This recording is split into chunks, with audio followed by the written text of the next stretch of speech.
సిద్ధేశ్వరీదేవి.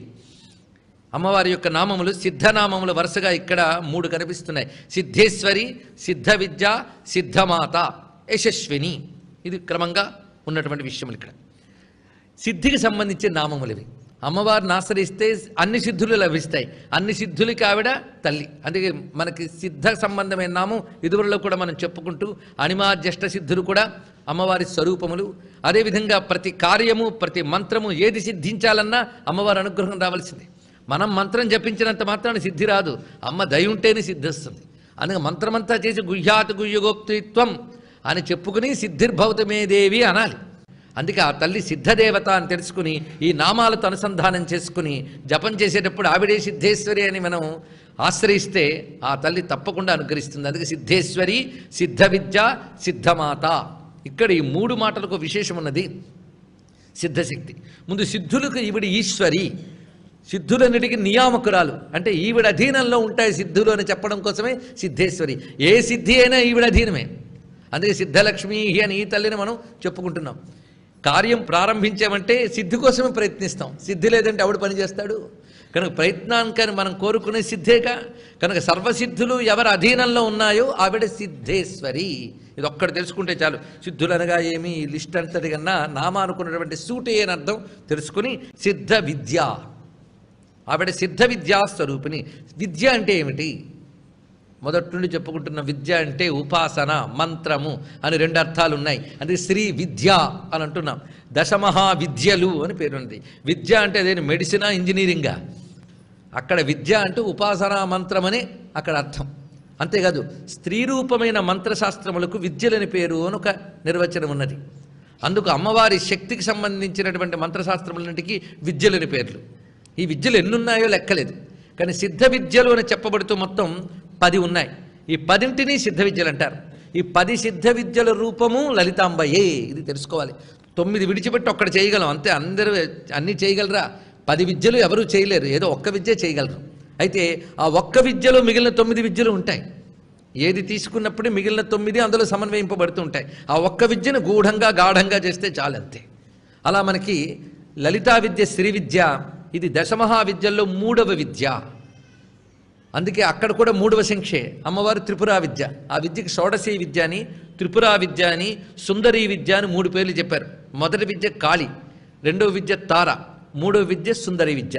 ఇక మిగిలిన వాటి పేర్లు కూడా చెప్పుకుంటే మనం ధన్యులమైపోతాం. చెప్తున్నారు ఇక్కడ కాళీ, తార, మహావిద్య, షోడశీ భువనేశ్వరి, భైరవ, చిన్నమస్తాస, విద్యా ధూమావతి తథా బగళా సిద్ధ విద్యాచ మాతంగీ కమలాత్మిక ఏతాదశ మహావిద్యా సిద్ధ విద్యా ప్రకీర్తితా. కనుక సిద్ధ విద్యలు వాడికి పేర్లుట. ఈ తల్లుల పేర్లు తలంచుకున్న ధన్యులమైపోతాం. కనుక ఒక్కసారి 10 మహావిద్యల పేర్లు అనుకుందాం.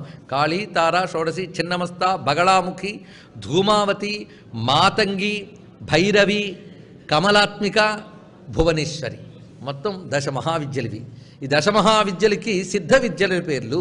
కనుక సిద్ధ విద్య అంటే ఇక్కడ ఈ నామానికి అర్థం ఏంటి? 10 మహావిద్యల యొక్క రూపము అని.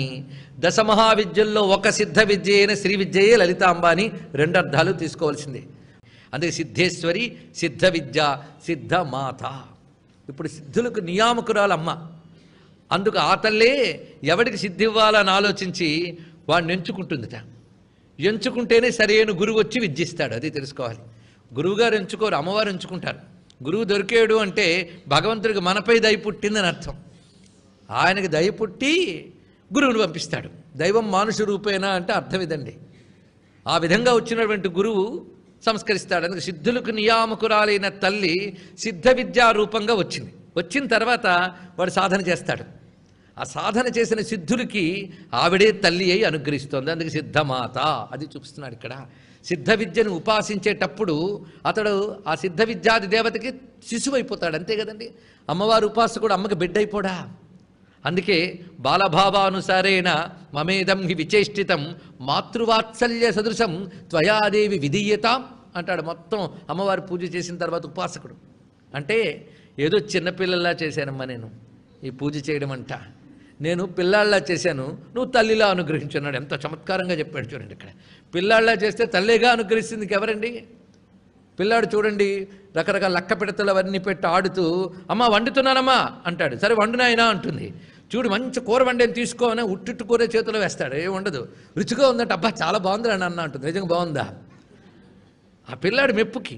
మన చేష్టలు అంతే. అమ్మ ముందు మనం పిల్లలమే. ఆ అజ్ఞాన దశను ఒప్పుకోవాలి. కానీ మన అజ్ఞానంతో చేస్తూ ఉంటే ఆ తల్లికి ప్రేమ పుట్టి అనుగ్రహిస్తుంది. అందుకే సిద్ధ విద్యలను ఉపాసించే వారికి ఎవరయ్యా దిక్కు అంటే నేను తల్లిలా దిక్కుగా ఉంటానని చెప్తోంది ఆ తల్లి. అందుకే సిద్ధమాత అని చూపించారు. సిద్ధులకు తల్లి, సిద్ధులకు నియామకురాలు, సిద్ధులకు తల్లి. ఈ మాటలో మరొక విశేషం చూడొచ్చు. నియామకురాలంటే ఏ సిద్ధి ఎవడికి ఇవ్వాలన్నా ఆవిడ అధీనంలో ఉన్నాయి, అది నియామకురాలు. మాత అంటే కారణమైనది అని అర్థం. సిద్ధులు ఆవిడ నుంచి పుడతాయి, ఆవిడ నుంచి వస్తాయి. అందుకు ఆవిడ సిద్ధులకు తల్లి, ఇది ఒక అర్థం. అయితే ఈ సిద్ధి వల్ల మనకు వచ్చేటువంటిది ఒక శాశ్వతమైనటువంటి స్థితి, ఆనందం. ఆ శాశ్వతమైనటువంటి ధర్మము, ఆ కీర్తి, యశస్సు. ఆ యశస్సు ఆ సిద్ధి యొక్క లక్షణము. అందుకే చివరికి యశస్విని అని మాట చూపించారు. మొత్తం ఈ 7 నామాలు మనం పరిశీలించుకుంటే వజ్రేశ్వరి, వామదేవి, వయోవస్థ వివర్జిత, సిద్ధేశ్వరి, సిద్ధ విద్య, సిద్ధమాత, యశస్విని. సిద్ధ విద్య, సిద్ధేశ్వరి, సిద్ధమాత అంటే పరబ్రహ్మయే ఈశ్వరిగా, మాతగా, విద్యగా మనల్ని అనుగ్రహిస్తున్నాడు. అది తెలుసుకోవాల్సింది. ఆ పరబ్రహ్మ స్వరూపమే ఈశ్వరి, విద్య, మాత అని 3 పేర్లతో చెప్పబడుతున్నది. అంత బలీయమైన గొప్ప